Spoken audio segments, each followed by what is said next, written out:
अस्सलाम वालेकुम एवरीवन, कैसे हैं आप लोग। उम्मीद है सब खैरियत से होंगे। ये बताएं रोज़े कैसे जा रहे हैं आपके। हमारा तो यहाँ तीसरा दिन स्टार्ट हो गया है रोज़ों का। और आज मैं जब उठी ना तो मेरी बेटी ने कहा कि उसने चॉकलेट चिप कुकीज़ बनाने हैं।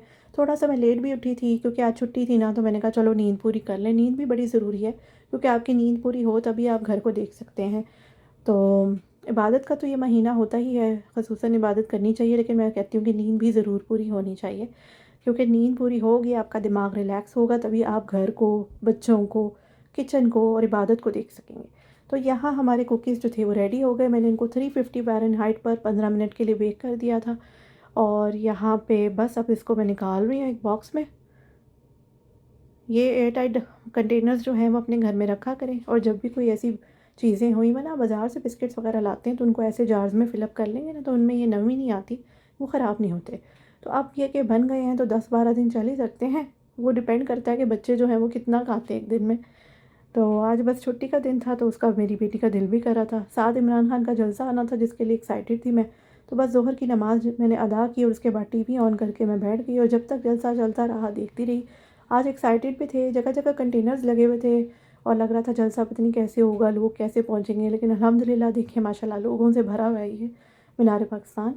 तो जिसने आना हो आ ही जाता है। तो बस जी, यहाँ पे ये माशाल्लाह लोगों के जज्बे देखें। रमज़ान का महीना है, अफ्तारी करने के बाद तो वैसे ही थकावट हो जाती है, लेकिन नमाज तरावी के बाद ये लोग जो हैं वो जलसे के लिए आए हैं पूरी पूरी फैमिलीज़ के साथ। जिस तरह के हालात चल रहे थे तो बहुत ज़्यादा खौफ फैला हुआ था, लेकिन फिर भी मैं अप्रिशिएट करती हूँ कि लोग अपनी फैमिलीज़ के साथ यहाँ पर आए और माशाल्लाह जलसा जो है वो कामयाब गया है। अल्लाह ताला आगे भी आसानी करे। हम पाकिस्तानियों को हमेशा फ़िक्र ही लगी रहती है, ओवरसीज़ पाकिस्तानियों को, कि पाकिस्तान के हालात अच्छे हों। बस जी, जलसा ख़त्म हो गया, शाम के 5 बज गए हमारे। और अब जो थी वो अफ्तारी की तैयारी होने वाली थी। असर की नमाज़ पढ़ने के बाद अब अफ्तारी की तैयारी शुरू हो रही थी। तो यहाँ मैंने सबसे पहले तो देखा कि दही फुल्कियाँ जो थी वो इतनी थी, तो अब ये कि थोड़ी बहुत और बन जाएंगी। और साथ चटनियाँ जो थी होममेड वो निकाल ली। फिर मेरे बेटे का भी आज पहला रोज़ा था, छुट्टी का दिन था ना, तो उसने रोज़ा रख लिया था। तो ये कुछ टेंडर्स जो थे वो पहले के फ्राई हुए हुए थे, जिनको मैंने दोबारा फ्रीज़र में रख दिया था, और थोड़े से मैंने और निकाल लिए थे कि मज़ीद इसमें ऐड कर दूँगी। साथ में बिरयानी जो थी वो बनी हुई थी कल की, तो वो भी बची हुई थी, तो आज हमारी इंशाल्लाह काम आ जाएगी। तो खाया जो है वो बहुत ही कम जाता है, मतलब रोज़ों में इतना ज़्यादा हिम्मत नहीं होती खाने की। अब ये देखें मेरी बेटी ने इसको ऐड अप कर दिया है, फुल्कियाँ जो हैं वो। साथ वो बना रही है फ्रूट चाट। अफ्तारी का शौक़ होता है, उसको रोज़ा रखा होता है तो उसे दिल करता है कि मैं किचन के ज़्यादा काम कर लूँ, ताकि टाइम जो है वो फ़ील ना हो ना। बच्चों को ऐसे ही होता है, शुरू में यूज़ टू नहीं होते। अब यहाँ पे उसने फ्रूट चाट भी बना ली है इस तरह से। और मैं कहती हूँ कि अगर बच्चे शौक़ से काम करना चाह रहे हैं तो उनको रोकना नहीं चाहिए, उन्हें सपोर्ट करना चाहिए, क्योंकि ये वक्त है। बाद में आप फिर कहते रहो और वो सुने ना, तो बेहतर है कि बच्चे अगर बचपन से ही काम शुरू कर दें तो बड़े होने तक वो इन कामों में परफेक्ट हो जाते हैं, स्पेशली गर्ल्स जिनको अगले घरों में जाना होता है। अब यहाँ मैं बना रही थी स्ट्रॉबेरी का शेक। तो स्ट्रॉबेरी का शेक जो है वो अफ्तारी में एज अ ड्रिंक। तो यहाँ पे मैंने इसमें दूध ऐड किया है, स्ट्रॉबेरीज़ ऐड की हैं, और इसमें कोई चीनी ऐड नहीं करूँगी मैं।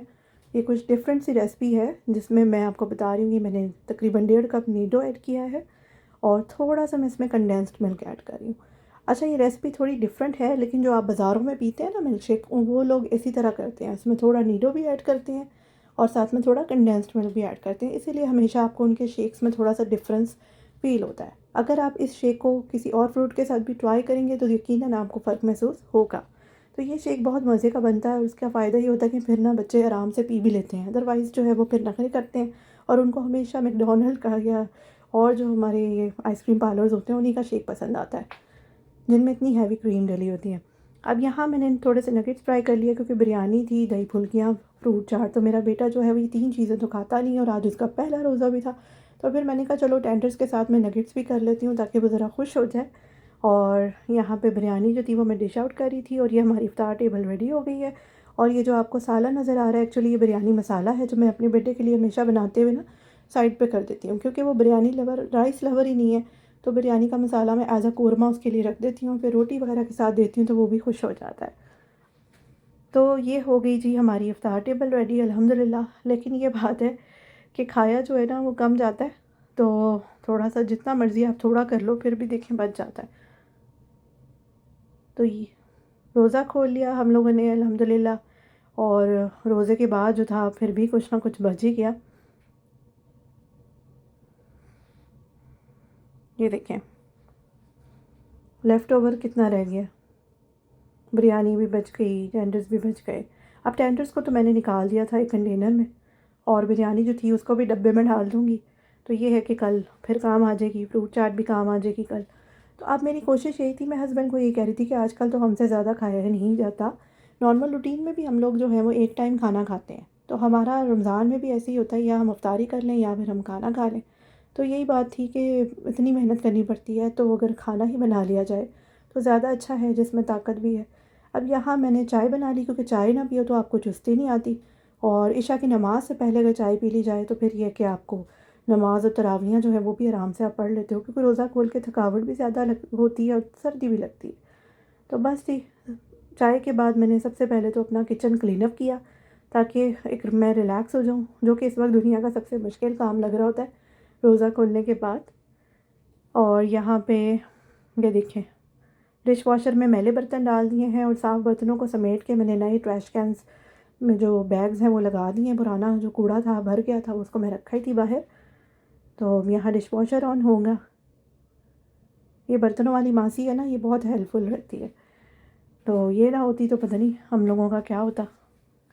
पाकिस्तान में जब मैं रहती थी तो मैं बहुत बर्तन धोती थी। हमारे घर का रिवाज था कि एक भी चमचा ना सिंक में ना पड़ा हो, तो चाहे रात के 3 बज रहे हैं जो भी है, मतलब बर्तन जो है वो धुले होने चाहिए उसी टाइम।